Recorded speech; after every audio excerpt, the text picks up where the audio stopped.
क्या आपके जीवन में भी समस्याएं हैं? अवश्य ही होंगी। हर एक के जीवन में समस्याएं होती हैं। हर एक मनुष्य पूछता भी होगा कि ये समस्याएं ये है क्या और क्यों आती हैं जीवन में। आपको एक बात बता देता हूं कि ये समस्याएं वो नहीं जो आपके मार्ग को रोकती हैं, बल्कि ये समस्याएं तो वो होती हैं जो आपको तब दिखने लगती हैं जब आपका ध्यान आपके मार्ग से, आपके लक्ष्य से हटने लगता है। और इन समस्याओं को दूर करने का, इन्हें सुलझाने का एक ही साधन है, अपना सारा ध्यान पुनः एकाग्रित कीजिए अपने मार्ग पर, अपने लक्ष्य पर। आपका सारा ध्यान यदि केंद्रित होगा आपके लक्ष्य पर तो ये समस्याएं दूर रहेंगी। यदि ऐसा नहीं हुआ, यदि आपका ध्यान थोड़ा भी भटक गया तो ये सारी समस्याएं दिखने लगती हैं और बढ़ने भी लगती हैं। देखिए, जहां आपका निशाना है, बाण तो वही चलाना है, तो दृष्टि भी तो वही होनी चाहिए ना। तभी तो आप उस लक्ष्य को भेद पाओगे। इसलिए स्मरण रखिए, सदैव ध्यान रखिए अपने मार्ग, उसी पर आगे बढ़ते जाइए अपने लक्ष्य की ओर। जैसे जैसे आगे बढ़ते जाओगी ये समस्या स्वयं पीछे छूट जाएंगी। ये पंछी बड़े ही प्यारे होते हैं, मुझे बहुत अच्छे लगते हैं। आपने कभी सुना होगा कुछ ऐसे भी पंछी होते हैं जिनके पास पंख तो होते हैं पर उड़ नहीं पाते। चाहते हैं कि आकाश की ऊंचाइयों में जाकर बादलों से बातें करें, कर नहीं पाते। अभी संसार में होती हैं पतंगे भी, इनमें ना जीभ है, ना प्राण, ना ही पंख है, पर ये अंबर से बातें करती, पवन के वेग के साथ खेलते हैं, मचलते हैं, इतलाते हैं। अंबर में जीवन के कुछ पल व्यतीत करते हैं। कारण क्या है? कारण है डोर। ये डोर यदि उचित व्यक्ति के हाथों में हो तो एक कागज की बनी पतंग भी आसमान की ऊंचाइयों में तैर सकती है। अब ये डोर क्या है? ये डोर होती है प्रेम, ये डोर होती है विश्वास की, और ये आप देते हैं उनके हाथों में जिन पर आप विश्वास करते हैं, जिन्हें आप अपना सर्वस्व मानते हैं। अब सोचिए, ये प्रेम और विश्वास की डोर यदि आपने उचित व्यक्ति के हाथों में दे दी तो आप कितनी ऊंची उड़ान उड़ सकते हैं, आसमान की ऊंचाई तक पहुंच सकते हैं, बादलों से बातें कर सकते हैं, पंछियों के बीच उड़ सकते हैं, जो चाहे कर सकते हैं। बस ये व्यक्ति उचित होना चाहिए, एक ऐसा व्यक्ति जिसके मन में आपके प्रति प्रेम, एक ऐसा व्यक्ति जिसके मन में स्वार्थ नहीं परमार्थ, एक ऐसा व्यक्ति जो आपके भीतर के अस्तित्व को आपके बाहर लाए, उसे निखारे। तो प्रेम कीजिए, आनंदित होते जाए। रोग, ऐसा कौन सा व्यक्ति है इस संसार में जिसे रोग नहीं हो? हर एक व्यक्ति कभी न कभी इस रोग के सामने आया ही है, उसका ये शरीर रोग से ग्रस्त हुआ ही है। अब ये रोग ये आते हैं, ये जाते हैं, किंतु क्यों ये हमें सता पाने में सक्षम रह जाते हैं? कारण है स्वच्छता।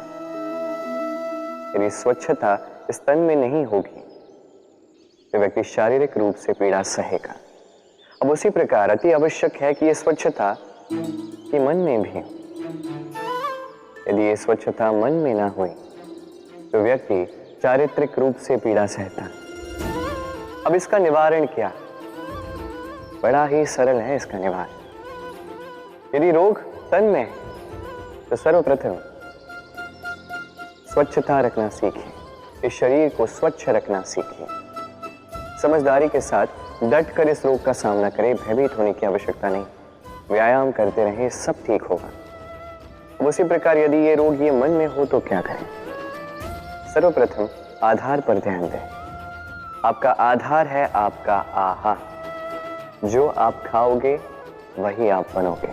उसी प्रकार जो आप सोचते हो वही आप बनते हो। इसलिए इस सोच को सकारात्मक बनाएं, अपनी दृष्टिकोण को सकारात्मक बनाइए, सब कुछ ठीक होगा। आपके मेरे हर एक के भीतर एक राक्षस रहता है, उसका सामना करें, उसे परास्त करें। तो ये रोग चाहे तन का हो या मन का, यदि उचित समय पर इसे ना रोका गया तो अनुचित समय पर यह महामारी बन सकता है। इसलिए सावधान रहें, स्वस्थ रहें। भगवान और भूल दोनों एक ही अक्षर से आरंभ होते हैं, और तो और दोनों की राशि भी एक ही है। अब आप कहेंगे भगवान भूल, इसमें क्या समानता हो सकती है? बहुत बड़ी समानता है। न केवल ये एक अक्षर से आरंभ होते हैं, बल्कि इनका विजय मंत्र भी एक ही है। भगवान को मानो, उन पर विश्वास करो, उन्हें स्वीकार करो।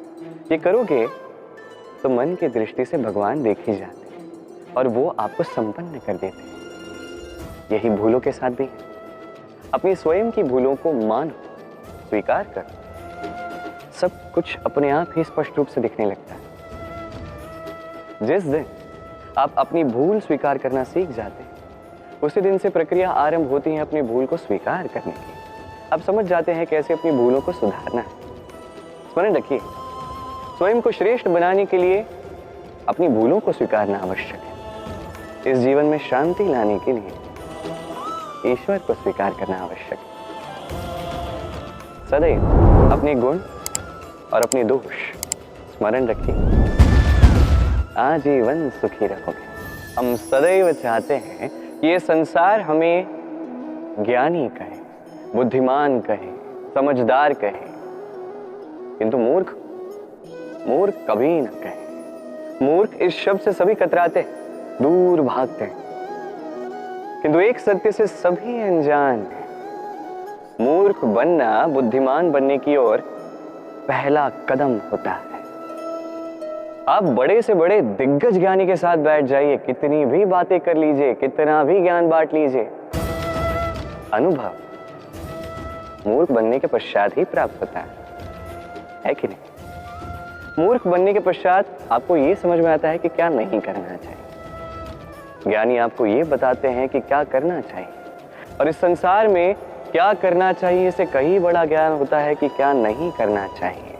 इसलिए सदैव स्मरण रखिएगा, आपसे हुई कुछ भूलें, आपको कोई मूर्ख बना जाता है, आपके साथ छल कपट करता है, तो कोई बात नहीं, ये अंत में आपको और बुद्धिमान ही बनाएगा। इस समय सकारात्मक रहिए, ये संसार आपको ज्ञान ही अवश्य कहेगा। राधे राधे।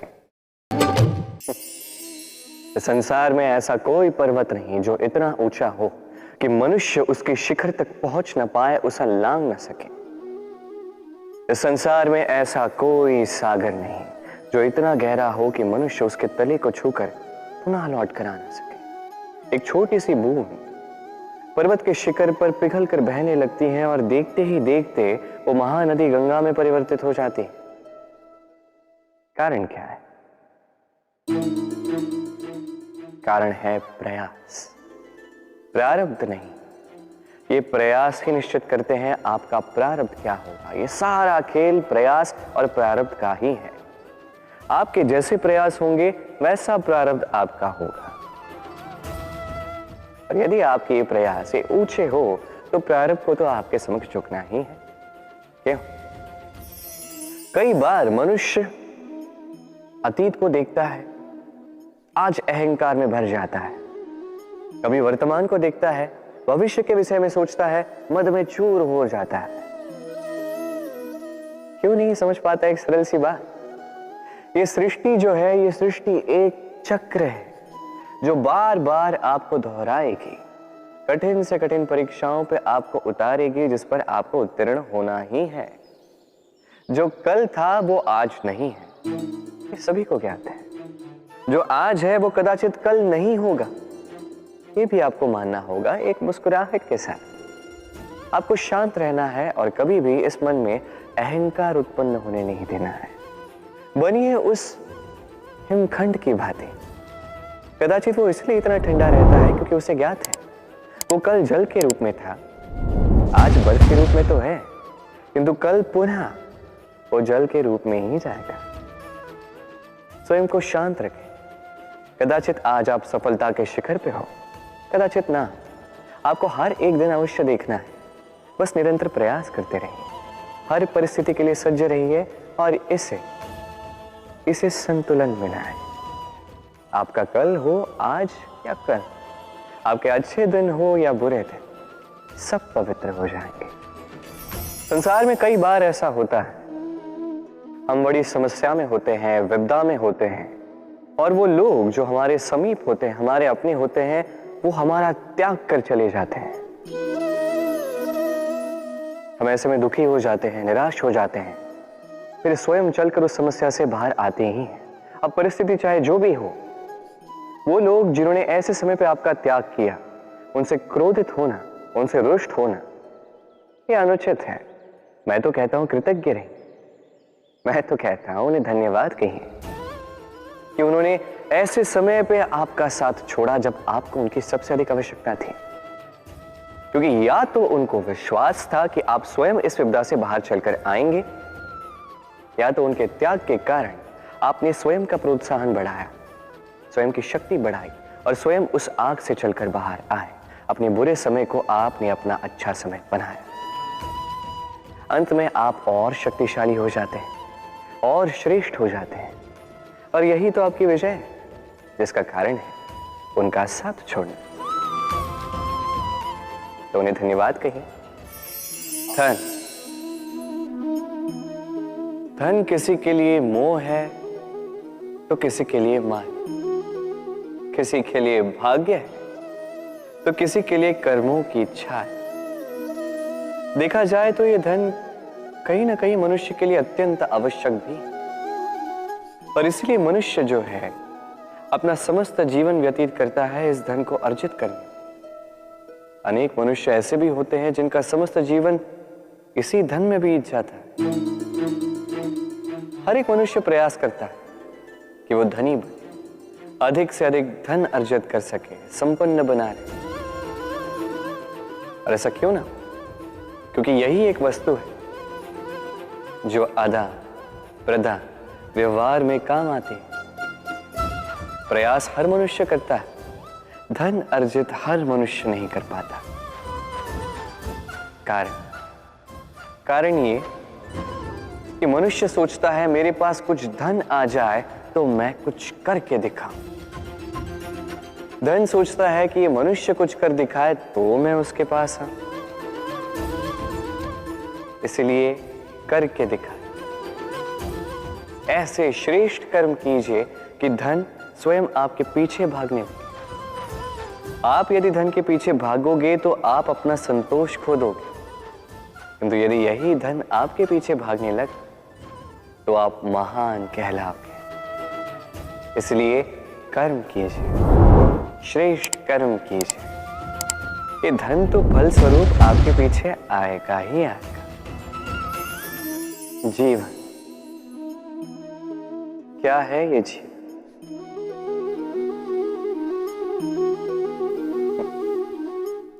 ये प्रश्न सबके मन में आता है। सबका मन इसी प्रश्न से चिंतित रहता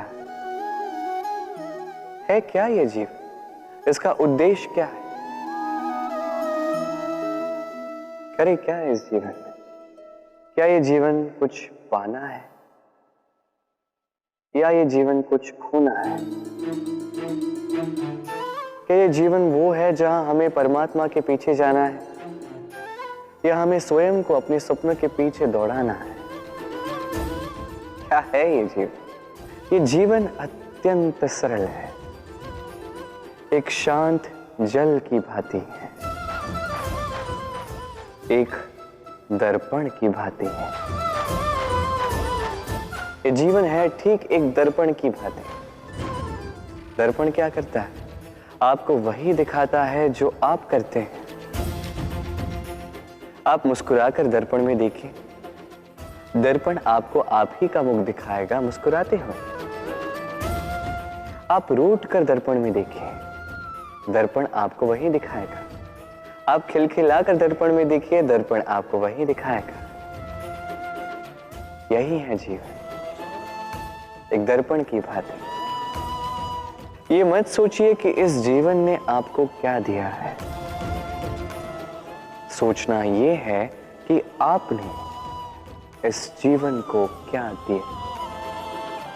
यदि आप इस जीवन को सुख देते हैं, आनंद देते हैं, प्रेम देते हैं, तो ये जीवन भी आपको सुख, आनंद और प्रेम ही देगा।